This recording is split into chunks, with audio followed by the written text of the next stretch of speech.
Hi everyone, I am DB, and welcome to my video where I discuss my top 10 favorite films of 2023. Before I begin, a little disclaimer, if you will. I haven't seen all of the films from this year that I wanted to see. And I know Your Movie Sucks really looks down on people like me, but I'm not ashamed to say it, I need the views. My channel is very small, I need to grow it. You see that? That's my baby girl. Yeah, she was born this year. I have an extra mouth to feed, so yeah, I need the views. But anyway, there were actually like 5 big films that I really wanted to check out, but I just didn't have the chance. And these 5 films are Poor Things, The Boy and the Heron, The Iron Claw, The Zone of Interest, and Godzilla -1. These are like the big 5, but you know, none of them were released in Israel at all. So I decided to just cut to the chase and make the list right now. And you know what? It's not really such a big deal anyway. There'll be plenty of videos on YouTube talking about how great Poor Things is, okay? So you don't need me for that.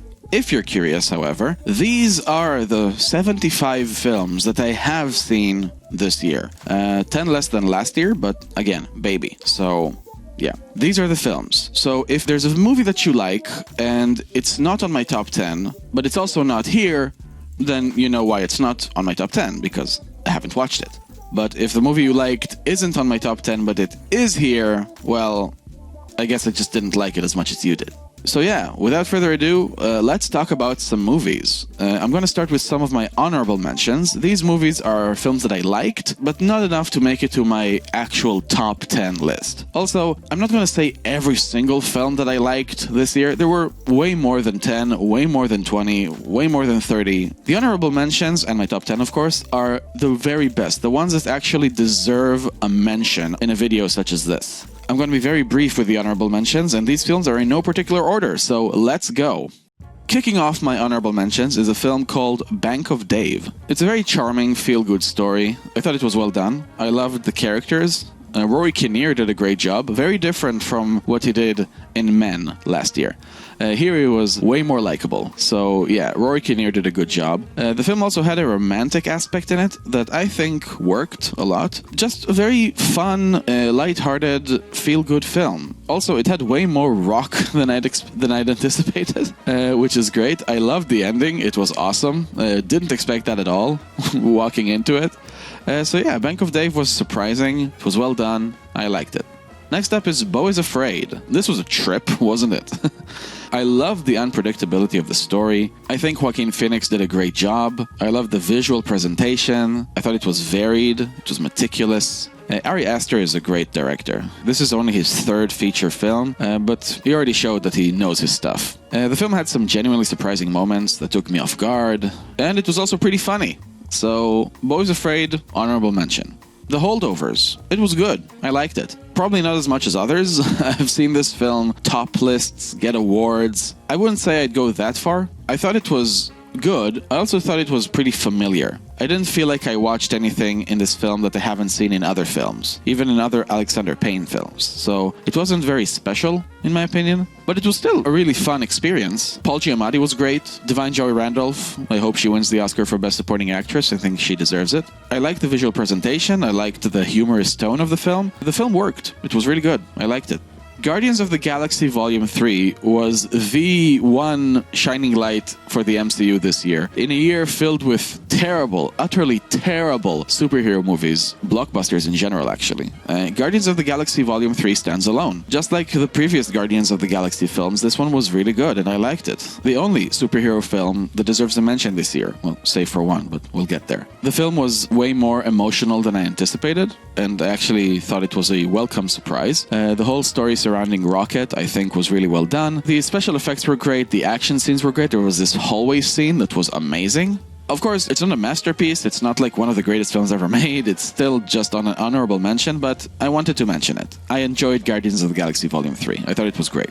Next up is Asteroid City. As expected from Wes Anderson movies, Asteroid City looks great. It looks amazing. The performances were great. I love the quirky humor. I love the characters in this film. I especially like this teacher character. She was really cute. I love the laid-back tone. I loved the whole thing with the alien. It was a very fun movie. I had some issues with the whole breaking the fourth wall and the fact that the film is pretty much split into two parts. The parts where we actually see the story and also the parts in black and white where we have this parallel meta-narrative that I felt was a bit unnecessary. The whole film is basically just a play and we get to see behind the scenes a lot, and I didn't think we needed that. You know, the play itself was enough. I liked all the parts in color, but the parts with the black and whites felt like they disrupted the whole thing, and I liked the opening. The opening was in black and white, and I felt that was a good way to start the film, but just leave it there. We didn't need to cut back and forth all the time. But Asteroid City was still really good. Now, Anatomy of a Fall won the Palme d'Or, and it was expectedly very good. I love the meticulous nature of the investigation in the courtroom, how they go into every teeny tiny detail of this mystery surrounding the death of this man. Was he murdered? Did he commit suicide? Was it an accident? We don't know. Sandra Hüller delivers maybe the best performance of the year by an actress.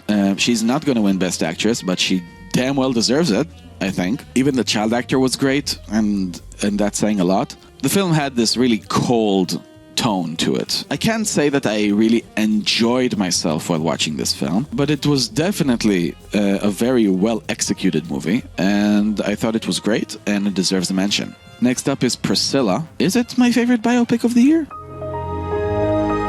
No, it's not, but it's one of the best biopics of the year. Sofia Coppola, man, her style is so great. The film just feels really lived in, the settings. It doesn't feel like she's trying too hard. It's like so natural. Everything just looks great. I think Kaylee Spaney did a great job with her performance. I hope I pronounced it right. I probably didn't. And also Jacob Elordi as Elvis. I think he was better than Austin Butler. Obviously, this was a very different take than the Elvis movie on this story, on this relationship, but I actually liked this movie more. It was way more subtle. It was way more, well, I just liked the visual presentation more. It's a very pretty picture. I loved the whole story, how it was from the perspective of Priscilla. I love the fact that she grows throughout the film and you really feel it and you see it. Yeah, really, really good movie. Jacob Elordi, I'm probably mispronouncing him as well. He did a great job, and that's not the only movie he did this year that was great, but we'll get there. So yeah, Priscilla, honorable mention. 2023 had some really good films in it, but if you ask me, it was a pretty weak year for horror films, which is a shame, and I hate to say it, because horror is my favorite genre, but there's no horror film in my top 10. I think it's like the first time in forever since this happened. But yeah, the horror films weren't as good as they usually are. There were still some fairly good ones, and I'd like to mention 3 in quick succession. Probably this is like the top 3 best horror films of the year, people. Here we go. Number 3, Evil Dead Rise. I thought it was well done, good scares, good action, stupid characters. I just couldn't get over that. It was better than the last one. It was better than the 2013 version, which was god-awful. So what does that make it? How many Evil Dead movies are there? 5? So I guess it's like the 4th best Evil Dead movie of all time. It was good, okay? Evil Dead Rise is number 3. Number 2, When Evil Lurks. Very surprising movie. Really effective scares. Really interesting visual presentation. Yeah, that was the second best. And the best horror film of the year was Talk to Me. Great concept, great performances, and that ending. Oh my goodness. That ending devastated me. It was so good. But again, just shy of the top 10. And the last honorable mention I'd like to point out is Saltburn, which was a crazy movie. Crazy in so many ways. One of which is the fact that I expected to hate this movie because of the director. She directed Promising Young Woman, which I detested when it came out. So I had 0 expectations going in. But I was really pleasantly surprised with this movie. This movie was so well done, great cinematography, great performances. Jacob Elordi again does it again. He was really good in this movie as well. This guy is going places, I'm sure. Barry Keoghan, again, I'm so bad at pronunciations. Barry Keoghan was amazing in this movie. He was so good. Rosamund Pike was great. The story was so insane. I just had a blast with this movie, honestly. It was so good. I actually have this really crazy, dumb, but fun theory about it that I might make a video on it later down the road, but who knows. But yeah, Saltburn is my number 11. Just gonna point out. It was so close. It was so close to make it. It's my most honorable of honorable mentions for 2023. So that wraps it up for the honorable mentions. I guess it's time for the main event.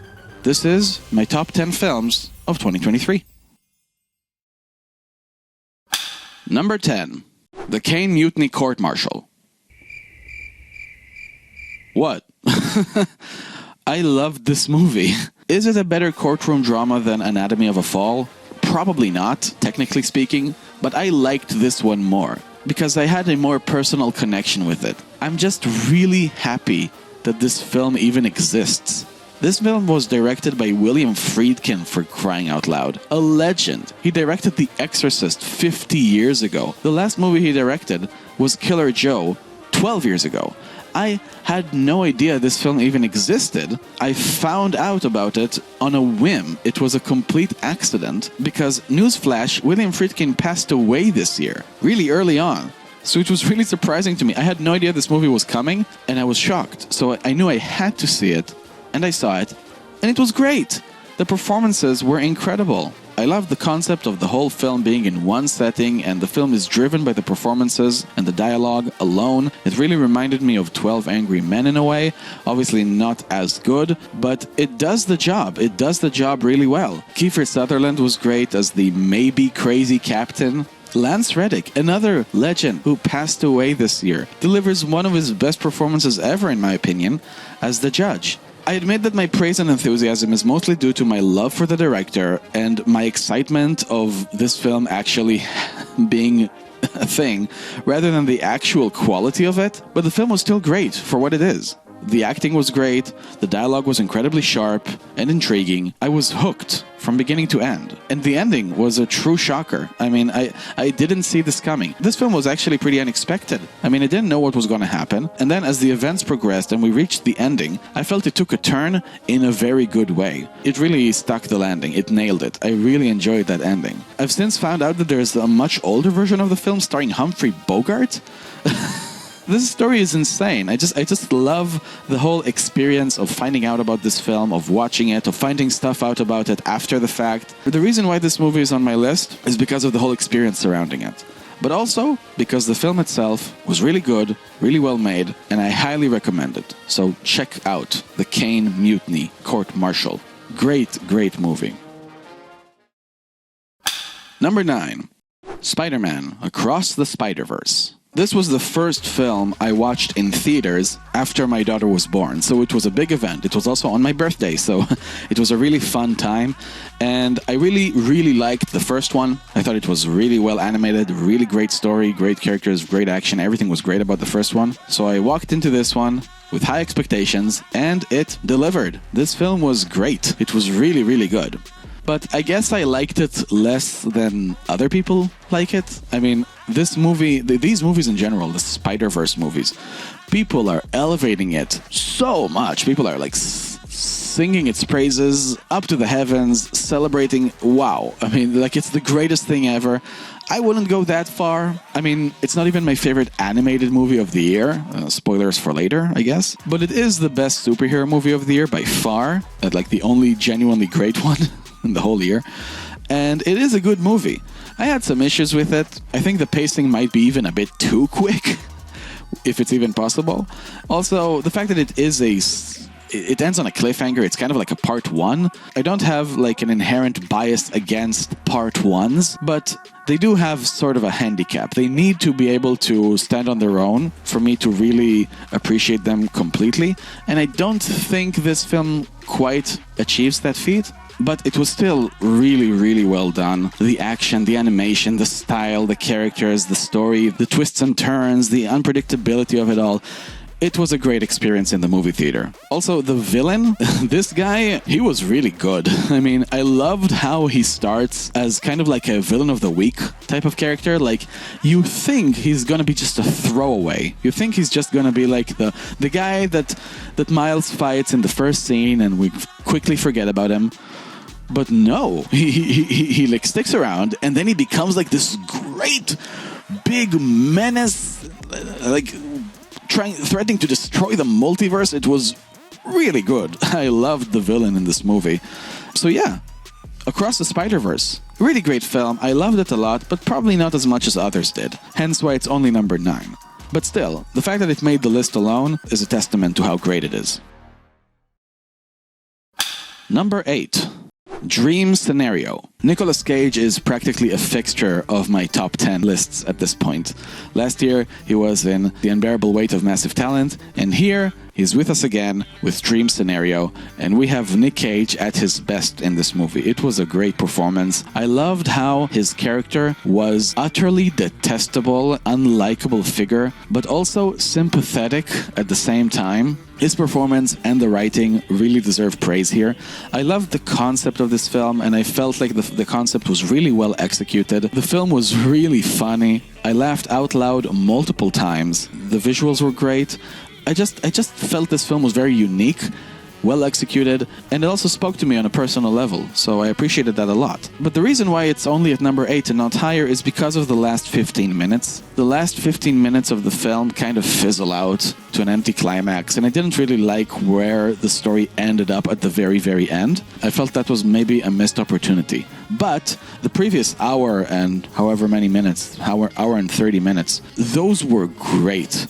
I enjoyed every single moment. I love the unpredictability. I love the fact that it was really thought-provoking. I love the satirical element that it had. Dream Scenario, one of the best films of the year. Just a shame for the last 15 minutes. If it would have stuck the landing, it would be much higher. But as it stands, Dream Scenario, number 8. Number 7. Are you there, God? It's me, Margaret. The most earnest film of the year. This film was really cute, really wholesome. I really enjoyed myself while watching it. I loved Abby Ryder-Fortson's performance. She was really spectacular in this movie. Rachel McAdams delivers an amazing supporting performance, and I really felt for the mother in this movie. They make a point to showing how hard and difficult her life is and her day-to-day is, and the sacrifices she needs to make, but they didn't do it in like this preachy feminist way. They did it in just a really honest way. They show how hard she works, but she doesn't complain or make a fuss about it. She perseveres, she bears her cross, and that just made her way more likable in my opinion, and just such a trooper. I love the mom. Kathy Bates is the grandmother. I love Kathy Bates, and she was great in this movie as well. I just loved how this movie basically portrays a 12-year-old girl in the most realistic and honest way possible. Maybe I related so much because I am a father now to a baby girl, and I saw this movie and I thought about my daughter. But I still think the movie would have made my top 10 list regardless. The performances were great. The story was great. I loved how this film explores themes of adolescence, of growing up, of religion, of moving to a new location and leaving your past behind you. The film was really touching. I felt for it. I felt for the characters. And I think the movie does an excellent job. It has a bunch of really funny scenes, like the one where she buys tampons and the one where they have this like exercise because they want to increase the size of their breasts. In another director's hands, these scenes would have been super cringy and played for laughs in a very cliched and unauthentic way. But here, it just feels so real.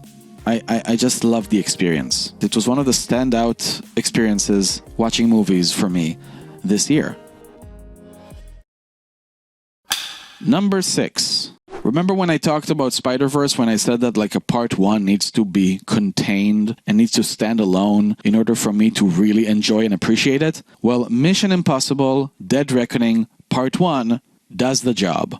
This franchise is amazing, and this one is one of the best of the whole thing. I mean, come on, the action. The action in this movie was so good. These set pieces are some of the best of the year. I love the car chase scene. I love this shootout on horses in like the middle of a sandstorm. I love the scene where they tail a guy on the airport, which is also the scene where we get introduced to the new character Grace, played by Hayley Atwell, and she was spectacular in the movie. She was a strong female character, but they didn't make her a Mary Sue. She was vulnerable, she did need help, she made mistakes, and she was really likable. I thought she was the highlight of the film for me. Tom Cruise was great as always. The stunts that he pulls off in this film are amazing. That jump from the cliff, holy cow. How does he still do that? He's over 60 years old. Oh my goodness. I love the antagonist of the film. This AI entity just made it seem like the team is against impossible odds. Yeah, no pun intended. Which is always good in an action movie. You need to feel like the heroes have a challenge ahead of them. You need to feel like there are stakes. And this film does the job really well. The plot is drenched with intrigue. And also it explores complicated moral and existential themes. Overall, I just really loved the experience of watching this movie. I can't wait for part 2. And yeah, Tom Cruise again, showing up in my top 10. Last year he was in Top Gun Maverick, and here it's Mission Impossible Dead Reckoning Part 1. I feel this film was actually better than other people say it was. I really enjoyed it. It was one of the best of the year. Number 5. Killers of the Flower Moon. So Martin Scorsese made a movie, so of course I was going to see it, and of course I was going to like it. I don't know why I even doubted this movie. Why? Because it's 3.5 hours long? Yeah, it's way too long. It shouldn't be this long. But the film is still amazing. But it did have an uphill battle for me, because the first hour and a half, the first half of the film, I actually didn't really get into the story that much. Something felt off. I felt like something was missing. But then the second half came along, and it gripped me. I ended the film with my jaw dropped on the edge of my seat, just hooked. Completely and utterly hooked. Killers of the Flower Moon was a very good film. The story was completely insane. The fact that it really happened is crazy. Really wild stuff. The performances were really good, as expected. Leonardo DiCaprio does a great job as always, but Robert De Niro delivers his best performance in years. He was really good in this movie. I was actually surprised at how great he was as an antagonist and as a character in general. And of course, everyone will talk about Lily Gladstone. She did a great job. Of course she did. Again, like the rest of the film, at the beginning I didn't feel like her performance was all too special, but all of the best scenes and the best of her performances come at the second half. This is a movie that you really need to stick around to get to the good parts, but the good parts are so good that it makes the whole experience worth it. And the ending itself was something really special. I mean, I haven't seen anything like it, maybe ever. I know the ending is divisive, but it really worked on me. The ending was so satisfying. Killers of the Flower Moon is one of the best films of the year by far. It's also one of the best Scorsese movies in general, so yeah, you have to check it out if you haven't already. Killers of the Flower Moon.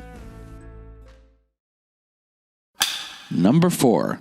Past Lives. I can't handle the fact that this is a directorial debut. Are you kidding me? This is the emotional film of the year for me. The story of these two people, these two young children, separated in childhood, and then meeting later on, 24 years later, and reminiscing on the past and talking about things that could have been, it touched me so much. I mean, this film really speaks to real-life experiences in a way that I don't think any other film this year has. The performances were great, the visual presentation was graceful, and I love the way they shot New York City in this movie. New York City just feels like its own separate character. The conversations in this movie were so heartfelt and intriguing, sometimes really tragic and sad. This movie just brought me on a roller coaster of emotions, and the ending, of course, really hit hard. Really effective. That shot where they take the walk on the sidewalk and then how it goes back to the apartment. It was so good. There's a reason why this film is so celebrated, why this film is so acclaimed. It was one of the best of the year by far. I can't wait to see more from this director. She did a fantastic job, director and writer. Oh my god. This movie reminded me why I don't make movies and why I just comment on them on the internet, because I will never ever make a movie this good. Ever. Past Lives was spectacular. The film is slow, but the meditative pacing works because it gives weight to the conversations. I think everyone, even those who can't directly relate to the story, can get something out of this movie. It's one of the best films of the year by far, the emotional film of the year for me, the one that made me feel the most. You have to watch this movie if you haven't already. You have to.